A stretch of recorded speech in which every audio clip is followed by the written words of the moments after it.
The way you break an old pattern is you start a new one. Think about what you already have in your back pocket. You need to be a little bit of a rule breaker to say, I don't know how this is going to work, but I don't trust a system. I don't trust a process. I trust me. If you don't know what you don't know, you will always not know it. Growth doesn't happen when you are surrounded by your echo chambers. What's the habit that's going to replace the thing I no longer want to do? And then how do I build that? A lot of us are not humble enough to say, there's something that I don't know. How do I put myself in a position where I can just be around those kind of people or be aware of that kind of thing? You can only act out of what you are thinking. Don't be the person that just acts out of instinct and default without stepping back to say,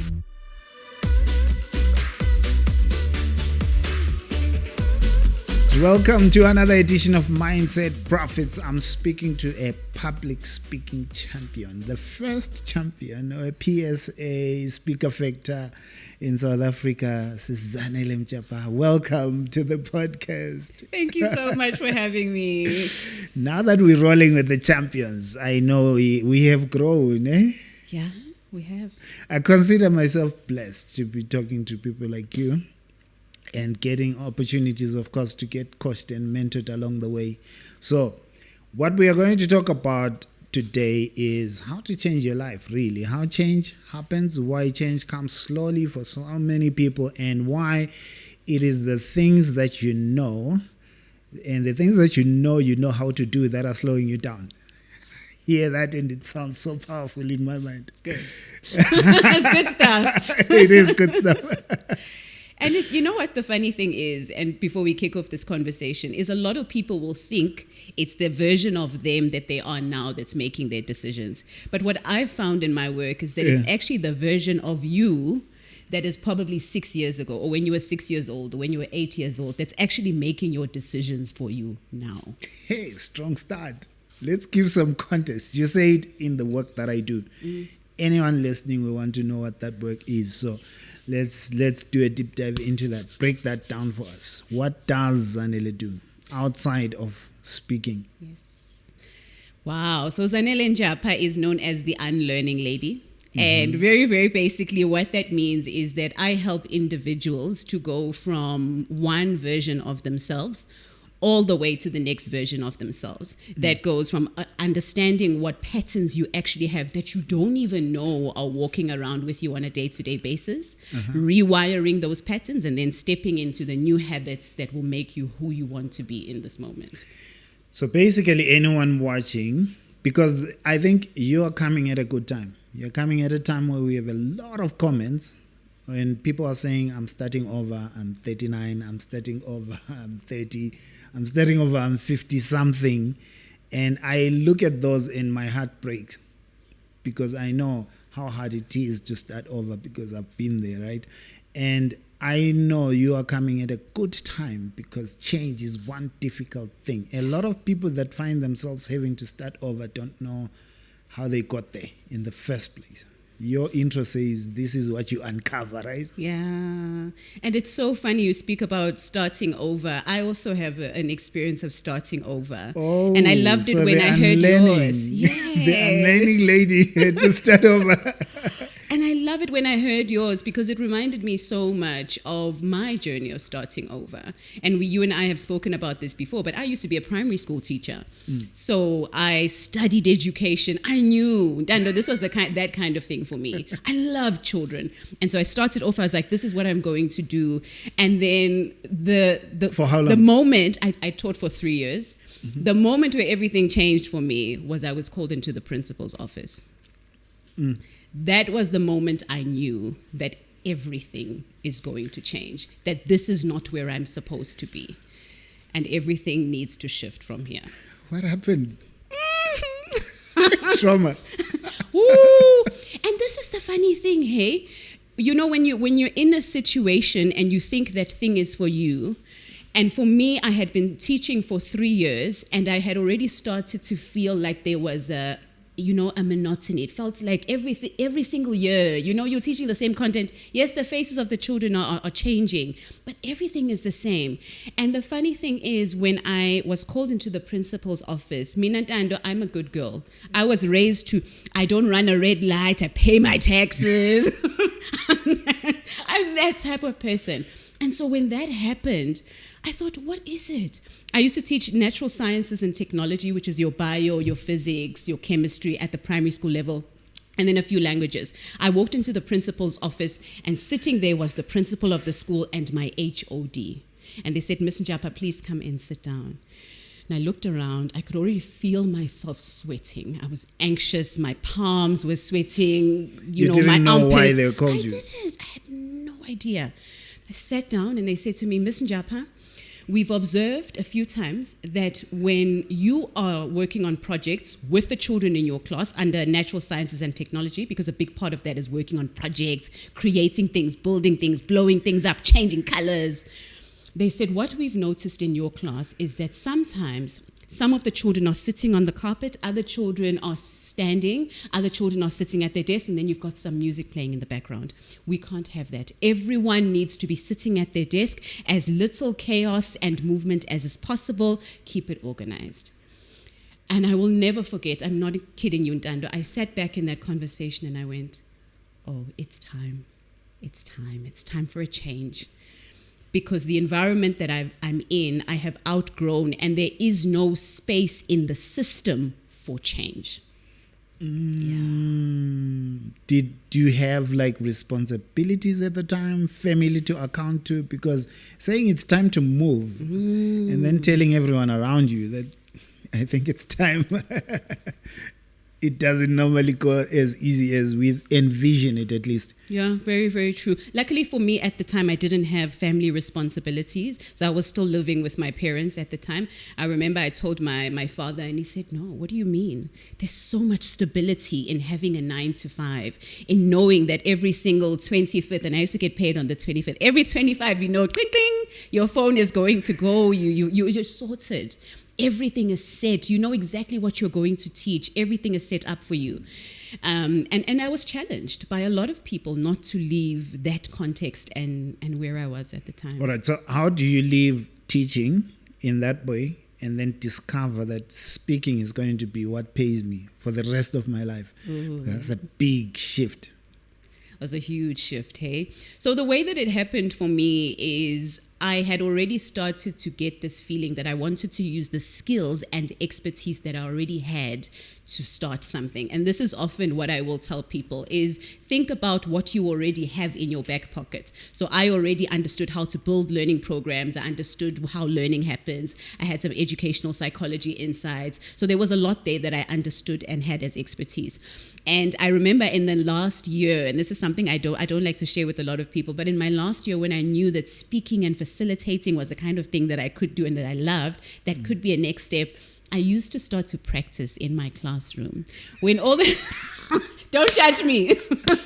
When all of the children were gone at the end of the day and it was quiet, I would stand, because I used to watch all these motivational speakers, right, like we do. And I would stand up in front of the classroom and I would pretend that there was thousands of people in the room. And I would pretend to deliver a keynote presentation and everyone would clap and everything would be amazing. But I would do it time and time again. So by the time you won the competition, you had practiced. That's an unfair advantage. I don't play games. You know, the funny thing is with the Speaker Factor competition is I had actually rehearsed winning that competition when I entered it. But that's another conversation. Another day. That's powerful stuff, eh? I'm curious to know one thing though. Even if you were practicing, what gave you the confidence and the conviction that speaking would pay you? Because that's another thing. You can leave your job and leave the security, get into that profession and not get paid or not get the corporate clients. But you had a conviction that drove you and you get in the corporate clients and you build a business around it. Where was the conviction coming from? To be completely honest with you, I'd say a big part of the conviction was Delulu. You were delusional. Which I think is is so pivotal when it comes to changing the way things are. You need to be a little bit of a rule breaker to say, I don't know how this is going to work, but I don't trust a system. I don't trust a process. I trust me. And that for me was the big thing. I trusted my capacity to figure it out. So that even if I did end up somewhere where I couldn't afford to, sponsor a meal for myself, I was going to figure it out. I trusted me and my capacity and my mind and my tenacious spirit or my ambition and even my delulu. Did you regret it at any point? Especially at the start. And I mean, I still do this time and time again, but I have moments where I go, was this the right thing to do? Is this working? Especially when you step into a space now where you actually own a business, you run a business, you lead a team, you're organizing facilitation teams around different programs. Then the game really changes. And I think that mindset still comes back every now and again where you ask yourself, are you still choosing this?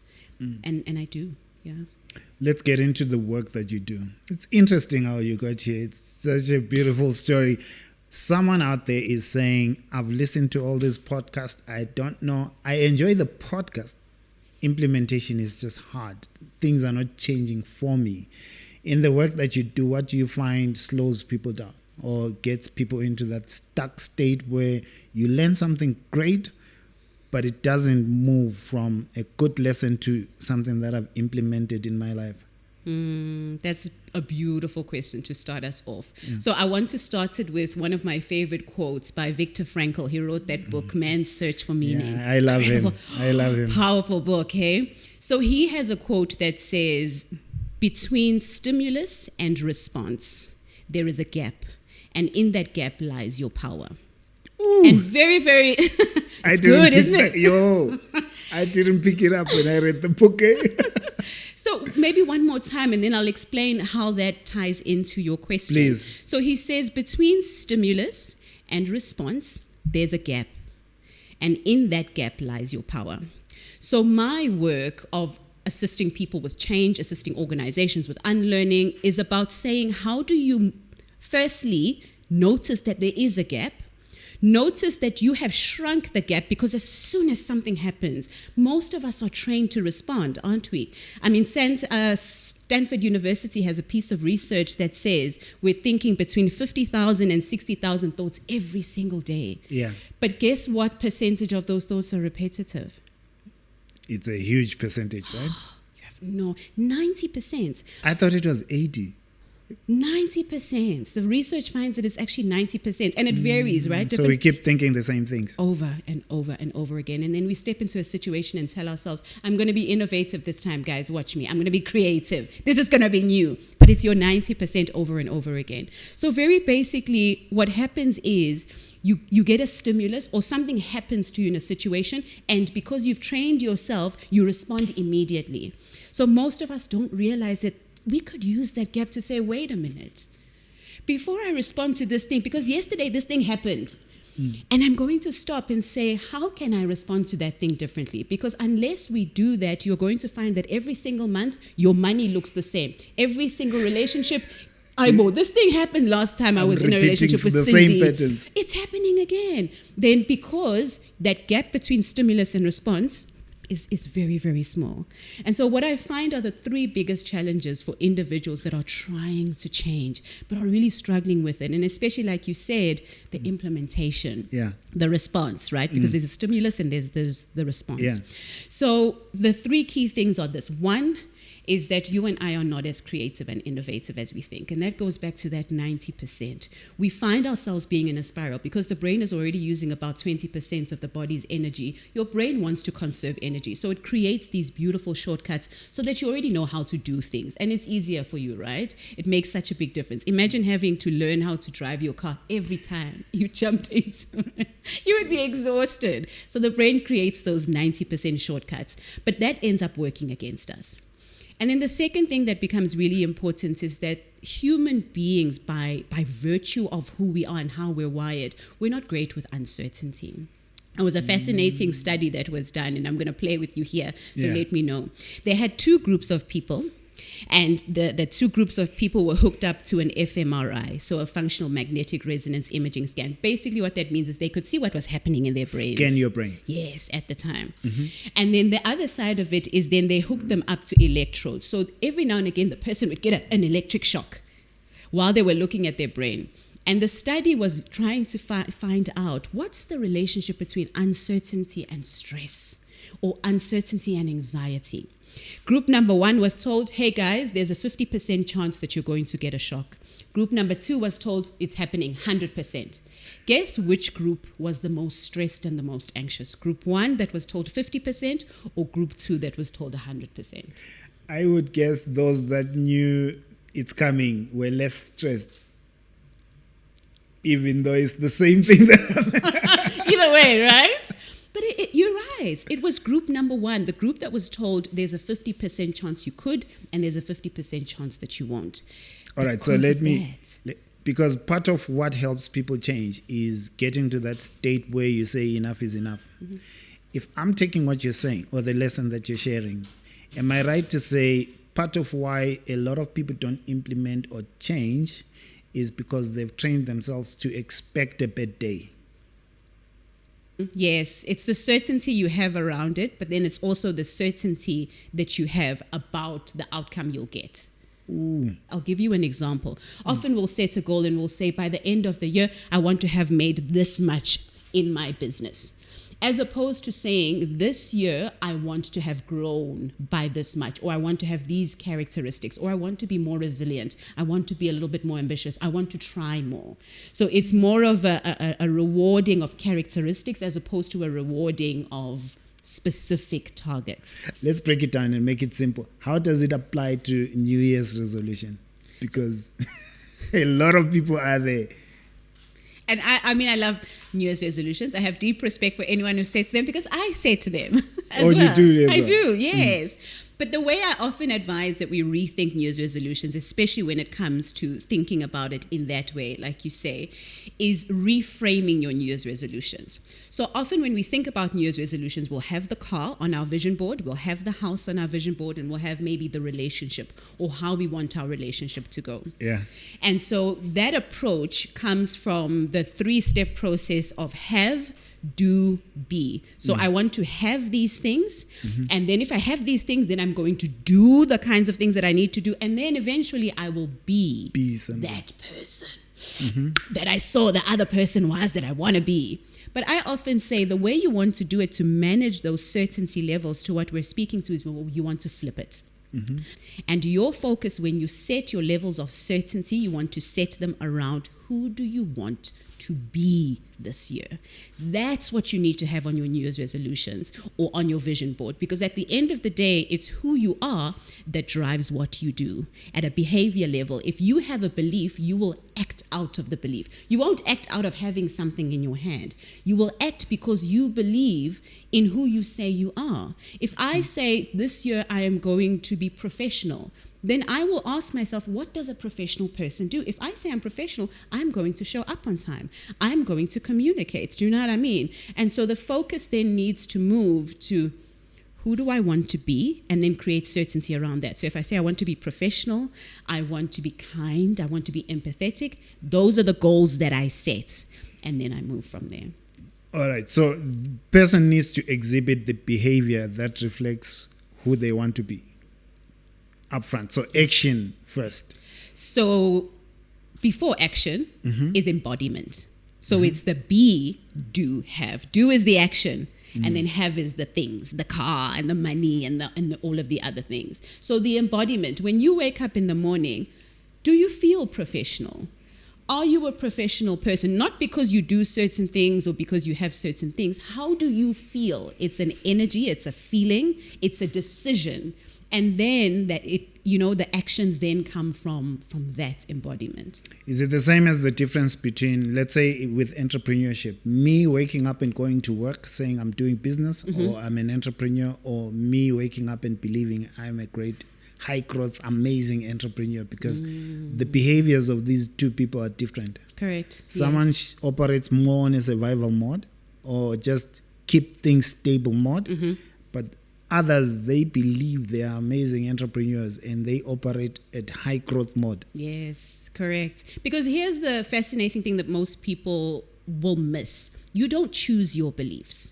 Your beliefs choose you. And I'll give you an example around this. Let's say your favorite person in the world that you love so much is, trigger warning just to everyone here, is captured by someone who is a serial killer. And they're threatening to harm this person that you love.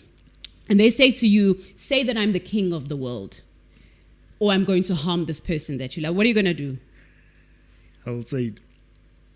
And they say, hey, I'm the king of the world. You say it, right? Do you believe they are? No. No. You can't make yourself believe anything.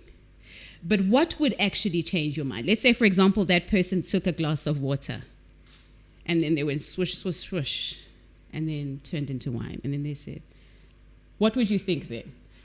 There must be something special. Can you see how you move closer to belief then? Because belief comes from experience. From evidence. Yes. It comes from evidence and it comes from experience. So even if you say the thing, it only ends there. The moment you then step into it is very, very different. And you are in control of that. So basically, if someone watches this episode, for example, or another episode, gets excited about the lesson, what you're saying is do the things that create the evidence of progress. Yes. After. Correct. Yeah. After you stop watching. What are you going to do that creates evidence of movement and progress? Yeah. And then understand who you say you want to be, because that's on the other side of the things that you want to change. And often most of us will focus on what we want to unlearn. So I think what everyone needs to do when they consume a new piece of content is say, oh, wow, that was powerful. So who do I need to be now? And once you understand that, then whether it's you write it down on your mirror, you put it in the shower when there's steam so that you understand what your values are.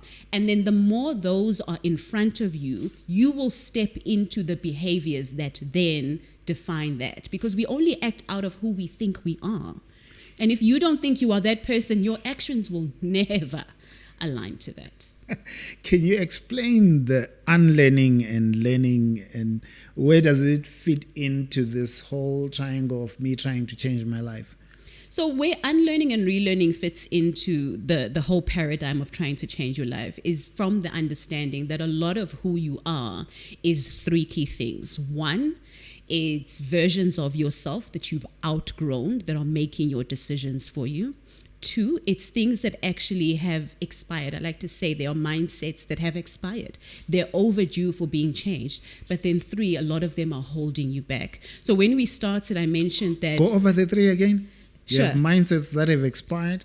Yes. Mindsets that are holding you back. And the first one was? So the very first one is mindsets that are from previous versions of yourself. So you have previous versions of you that are making your decisions. Two, there are mindsets that have expired. And then three, there are mindsets that are actually holding you back. So like self-sabotage. So they're either sabotaging you, they're either old versions of you making your current decisions, or they're either things that they've expired. They have to go because they don't serve the you that you are now. And that's why unlearning becomes important, because you will watch the podcasts, you will read the books, and still find yourself repeating those patterns. And that's those three key reasons are why. Jeez, how hard is it for me to find those three in my life if I don't have you? So the way that you would do it, and maybe let's go into the practicality of it now.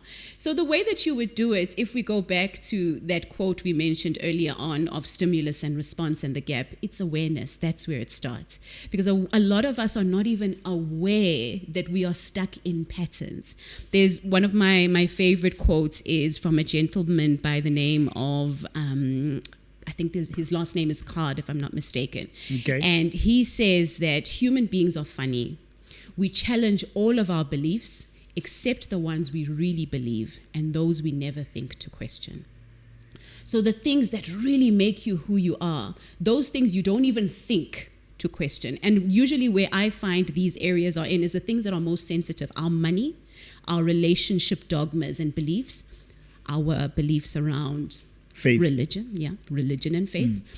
we hold them so closely that we don't even think they need to be challenged. And when I say challenged here, I don't mean challenges and push back. I mean challenges and be open-minded. Have conversations with people that challenge you and go, I didn't think of that. That's interesting. Not with the intention to change, but just with the intention to grow. Because what you'll actually find, and this is what research finds, exposing yourself to contrary evidence usually makes people shrink back into their own opinions rather than step into someone else's idea. So it's not like the person's trying to change you. Most of us, when someone sits down and they're like, yeah, this is the belief that I have, this is my religion, we're like, don't even taint me.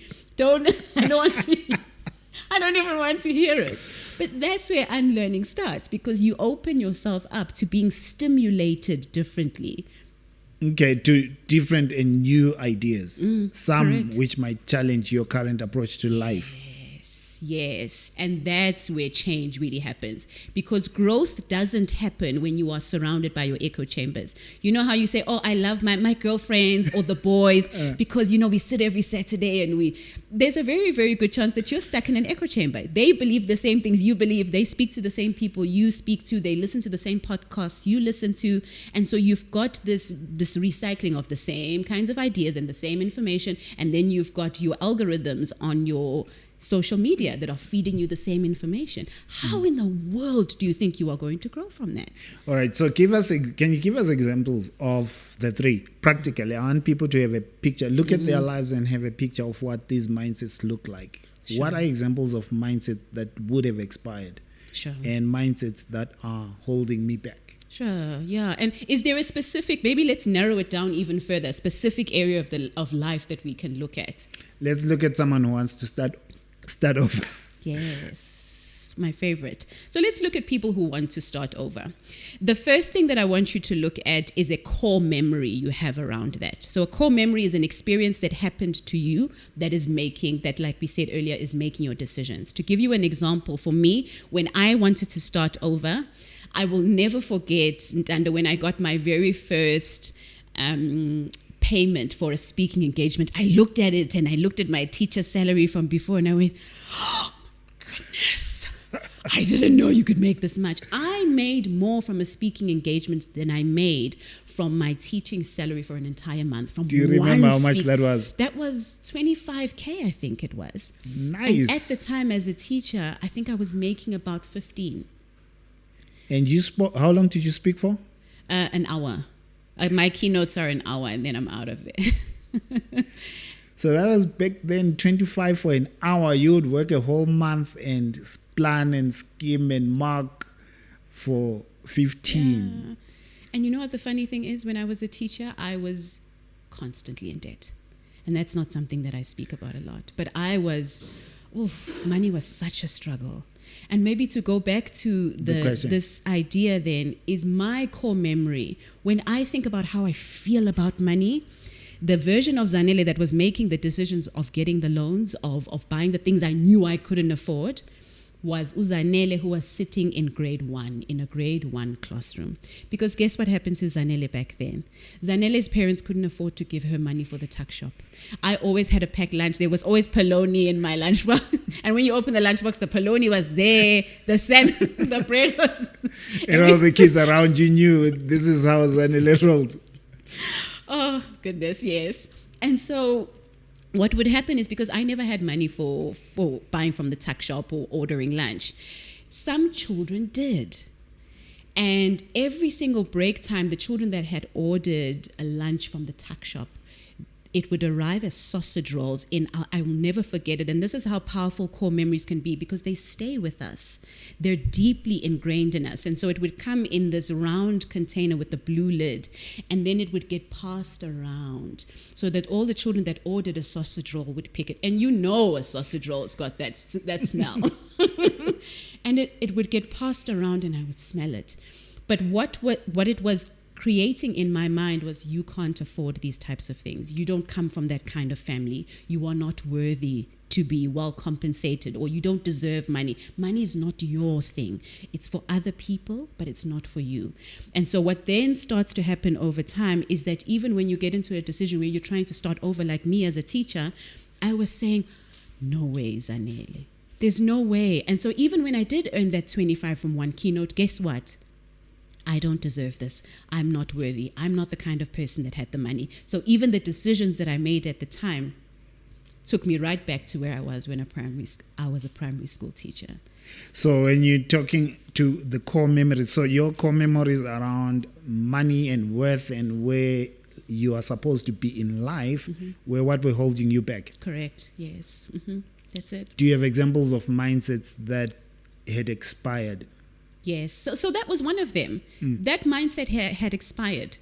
And the way that you know a mindset has expired is that it's holding you back in the context or in the moment. And maybe another one that you can think of if you're in that position is, this is the skill set I have, or I belong in this industry, or this is the industry my family has always worked in, or this is all I know in this context, or this is what I deserve in this situation. Mindsets like that expire because they hold you back, or they create a ceiling over you that doesn't allow you to move on.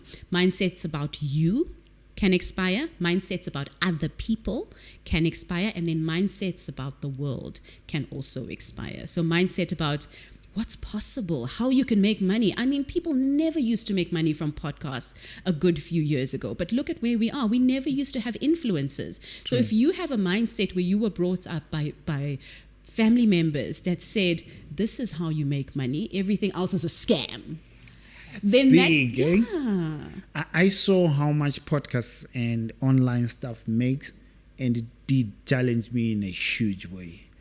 To say you can make this much from a podcast or from YouTube or content, it does challenge the mindset that I grew up having, because I've always stayed away from the spotlight. Now, when someone was asking, does a podcast make money? Say it does make some, but it makes you known.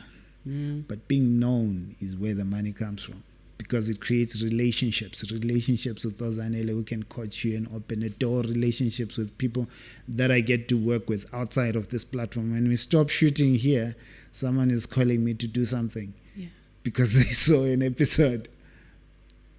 That was a huge shift for me. And I look at YouTube and I say, man, I should have started like 5 years ago.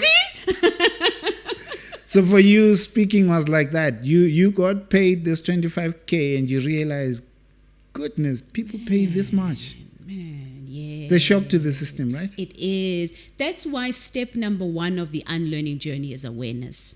Because if you don't know what you don't know, you will always not know it. And then you will tell yourself that other people, they are lucky, it's not me, it's not the type of thing that, but it's exposure, it's awareness, it's insight, it's knowledge that you just don't have. But a lot of us are not humble enough to say, there's something that I don't know. How do I put myself in a position where I can just be around those kind of people or be aware of that kind of thing? And then through those experiences, then you start to learn what's possible. And the more you gravitate towards it, and that's the power of an environment. Because if you're sitting in an environment of people that are talking about how they're making 60K per keynote, you're going to rise to the occasion very quickly. Unless you are still self-sabotaging, then you will stay back. So that's happened to you as well. Oh, yes. Where you got your 25K, you're feeling like, you know what, I've arrived. Then you sit next to people that get paid 60, 90. Yes. And you think, okay. I will never forget, and I'm not going to name here, but I will never forget hearing one of the, I think the most booked keynote speaker in the country. I will never forget hearing how much he gets paid per keynote. I went, people can earn that from a keynote? But they can. You're not naming him, so you can't name the amount that shocked you.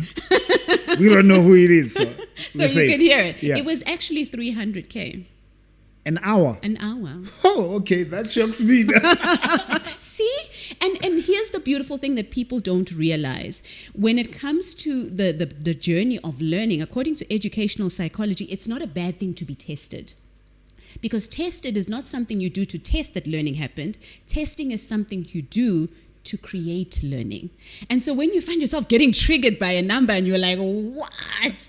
That's good. It means you're learning. It means your brain is creating the neural pathways where that's possible. So get into the rooms, hear the conversations, and then try the things. I often say, like, to go right back to where we started, if you don't experiment, there's no way you're going to learn, because learning happens through play. It happens through new exposure. It happens through the trial and the error and the, ooh, okay, that hurt. I'm not doing that again. That's actual learning. And I'm stuck on the 300. You're still there. I know, hey. I need to fix my life.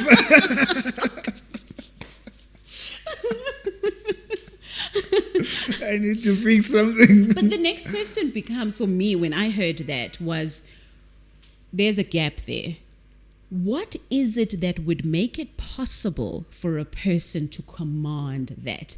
And often for most of us, we don't go there. We go to, oh, okay, it's okay for him. It's okay for them. And we fine. stop there. Yeah, for me, this is where I am. No. Find out what the gap is, because then you at least know how to close it for you if that's where you want to be. So is it because he works a lot internationally, and because his demand has risen so much that he supersedes a lot of the other players in the game anyway, and so he can command that? But also it's a value conversation. And so you understand that nothing happens because it happens. It all happens because there's justification. You need to find what the justification is and then lean towards it. So like success leaves clues. That's it. So you need to find the success that you're looking for and check what the person was doing to get that level of success. That's correct. And the bad news that I often tell people when they ask me, so Zanele, how do people unlearn? When it comes to actual habit creation at the level of your neurology or your brain, it's learning. The way you break an old pattern is you start a new one. You start the pattern of not smoking to stop smoking. You start the pattern of drinking more water to stop not drinking enough water. It's not a thing where you say, oh, I need to stop not drinking enough water. When you learned how to drive your car, Dando, tell me, did you say to yourself, oh, I need to unlearn not being able to drive? No.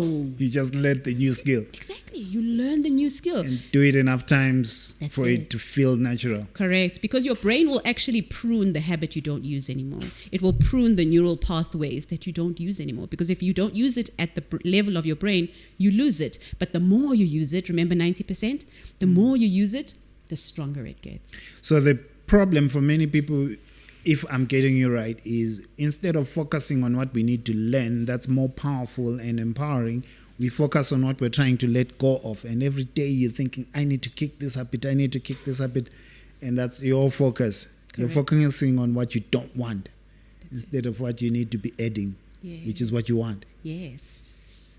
That's the big trick. That's it. So our energy is misplaced. Yes. Misplaced resources, energy, time, focus. It needs to be on the thing that you want to build. So if you're on an unlearning journey, ask yourself, what is it that I want to let go of? What's on the other side of that thing? So what's the habit that's going to replace the thing I no longer want to do? And then how do I build that? What are the behaviors behind that look like? And then you're off to the races. Back to my 300K. Let's go. Let's talk. I hear an amount like that in a room and feel like this is impossible. Actually, there's a comment. I had to respond to the comment, because someone went into an episode I did with Winston and said, you are lying. We're going to see you at Madlanga Commission. You are this young and you make this much money. It's impossible. Someone is laundering money and washing it through your business and using you, right? All I said was, what part do you think he's lying about? And he says, the person responded again and said, where is the money coming from? So I just said, look, the business, we linked it in the description. Go check out the business. He's got multiple real estate agents that work under him and a lot of other agents learning to be accredited that work there. And that all supplements the revenue. And, well, I didn't add this part, but he's got his own property investments as well. And it's that thing that says, until you are exposed to someone who's doing it, it feels impossible. Yes, it always will. And one of the things most of us will miss is letting that trigger ask us why we're being triggered. I kind of get it, Yeah. But I like it so much, I need you to explain it. Let's go. So often we'll say, oh, I don't want to work here anymore because my boss is triggering me. Oh, no, he's toxic. And we use that term a lot. Oh, this person is toxic. I'm feeling triggered. I'm going to move out of this situation, away from this person. Now, there is definitely room for us to say, I don't want to be around those people because they trigger me. But there is also room to say, why? What is it in me that is being triggered by what the person is saying? Is it because I've still got that little girl inside me with the sausage roll who's saying, no way, no, don't a person this. Can't earn 300K in an hour. No way. So I'm being triggered because of my stuff. And one of the things that I find, and this is very controversial, but I'm going to say it, a lot of us are shying away from doing the work. Change is work. And you might have heard of Carol Dweck's whole growth mindset and fixed mindset idea. That's the best framework, eh? Beautiful. But one of the things people don't know about is Carol Dweck actually speaks about a false growth mindset. And she says a false growth mindset is when you use the words and you say, I'm expanding, I'm unbecoming to become, but you don't do the work. The work of seeing your patterns, understanding when someone's triggering you, and then doing your work so that you can stand in the presence of that person and say, oh, okay, that's fine. Change is work, growth is work, success is work, and many people don't do the work. Yeah, we're not willing to do, because it's hard. It's hard work to change. It is so challenging to break the status quo, not just of society, but your personal status quo. Because if you've created a status quo against yourself, it's you against you. And that's the hardest person to fight in any given battle. And when you and I are in a situation where we really want to shift the way things have always been, it does mean really, really being able to sit with ourselves, confront the mindsets that we have outgrown, and then be able to be courageous enough to step into a situation where there are other people and stand in the truth of what we now know we are or how we've transformed. Conclude this bit, Zanele. How do I deal with the fact that your success, for example, intimidates me? I hear how much you make in an hour and feel like, it should be me. Or I just get triggered and intimidated. Or I just feel ugly things. Not nice things. Not, oh, congratulations, but I just feel jealousy, intimidation, all the ugly stuff come out when I hear how much you charge, how much you earn. Yeah. How do I deal with that? So I would say, what's the natural response that you have to that? So you get triggered by that stimulates you. What's the natural response? For many people, it might be lashing out and saying, there's no way, we want to audit this. What's going on here? Mm-hmm. So you want to regulate that response, change the response you're already giving. So for example, maybe as soon as you find yourself getting triggered by someone because of their success, change how you respond and just send them a quick text. Wow, I'm not sure how you're doing that, but great job. I'm inspired. And you don't even have to say you're inspired if you're not. You can just say great job or give a clap. Already what you're starting to do is you're starting to open up a pattern in your brain that says, why would I clap for them? And by virtue of doing that, you're already opening up your exploration or your curiosity mindset to say, how is that actually even possible? How are they doing that? And then the second, powerful. Yes, the second. That. And the funny thing that most of us don't understand is that the moment you respond out of your 90% or your default, oftentimes you've got more damage control to do.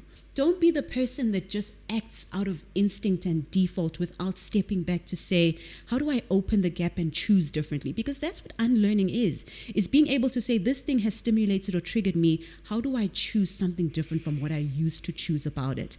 And then do my own work to regulate myself. And so if you are finding yourself getting a little bit triggered, 1, find out where that's coming from. 2, respond differently. Give the person a clap. You don't have to support what they're doing. Now put your own money in. You don't have to do any of that. But support the person, because we understand that stuff works energetically. It's going to come back to you. So you want to do that as well. And then lastly, what do you want? What is that inspiring in you? Because the reason why it triggered you is because there's something there that you want. And that's the truth of the matter. And so if you want it, what are you going to do for you in your context that's going to help you get there? Ooh, instead of sitting with the ugliness and the jealousy, what is the work you're going to do to make your success happen? Mm-hmm. Yes. because the ugliness and the jealousy only, it creates a spiral of another 90%, because you can only act out of what you are thinking. And if you are thinking, oh, some people are so lucky and I'm not, you're going to act out of that. And then it's going to come back. And then what you then do drives how you think. And then it's just this spiral. Then it becomes who you are or who you become. Exactly. That's powerful. I'm going to give you the last question as we wrap. This is going to sit closer to your heart. Let's hear it. I was talking to teachers sometime, and as we closed a financial literacy workshop, like a group of teachers, we were talking about regrets that people have, financial regrets that people have when they retire. And one of them was the regret that they didn't learn a skill that kept them relevant after retirement. Mm-hmm. And someone will listen to you and say, I'm in that position. I feel like I didn't learn a skill that will keep me relevant and earning post-retirement. Mm-hmm. If I were to give you that same room and you're speaking to teachers and they are closer to retirement because you've been there, what would your message be to them? That's so powerful. Two things. One, it's never too late to learn something new. Previous research used to tell us that once you reach around 25 or so, you're all set. But that's not the case. You learn all the way to the end. Let me not say to the grave, but all the way to the end. And then the second part is this. You will be surprised at the skills and expertise that you actually did acquire, that you are taking for granted and you are undermining. The capacity to put together a learning program, the capacity to stand in front of people and help them go from not understanding to understanding, the capacity to speak in a way that helps people understand complex topics, but put them simply, linking them to drawings, linking them to visual aids. That's a skill. That's a skill I monetize to this day. But I got it after 3 years of teaching and university. Imagine someone who retired as a teacher. Oh, I would pay to have that person mentor me, actually. They have decades of experience and it can be monetized. Absolutely. How does someone reach you if they say, okay, now you spoke to me, Sisi, I need some coaching? Do you coach individuals? Yes and no. Mm-hmm. I coach groups, so I have a membership where individuals that are on an unlearning journey can then come in and I support them on an ongoing basis. We also have coaching that's part of that and masterclasses and a few different things. It's called the Unlearning Circle. But if people do want to reach me, one of the best places is TikTok. I am also on Instagram, but we'll throw in some links. Yeah. What I wanted to establish was, do you have a setup for coaching others or are you just getting paid? Just 300K. All right. So I think I appreciate that you came and I appreciate that you are another friend of the podcast. Yes, I'm already declaring, Jay. You're here. This is part 1 of the series. So what we're going to do, especially for our members, we have masterclasses that are going to be coming through and we'll do them once a month. What I want to do is some coaching for those that want to, beyond listening and enjoying the podcast, we want to implement. We've got a lot of your favorites here and the platform will come to those masterclasses. If you are interested, I will also pop in a link there so you can come through. But I look forward to part 2. Thank you so much for having me. What's coming next for you? Like, what's the next season of your life? Oh, my goodness. So much. So much. At the moment, just trying to stabilize. Our theme for this year in the business is stabilize. So how do we optimize what we've built? How do we sell more of what we created? And then next year, then we go back to scaling. Thank you. Thank you for hearing us till this time. See you in the next episode. Let us know. Throw in all the questions so that when Sister Gil comes back, we know where we're starting. Thank you. Thanks so much for having me. Yay.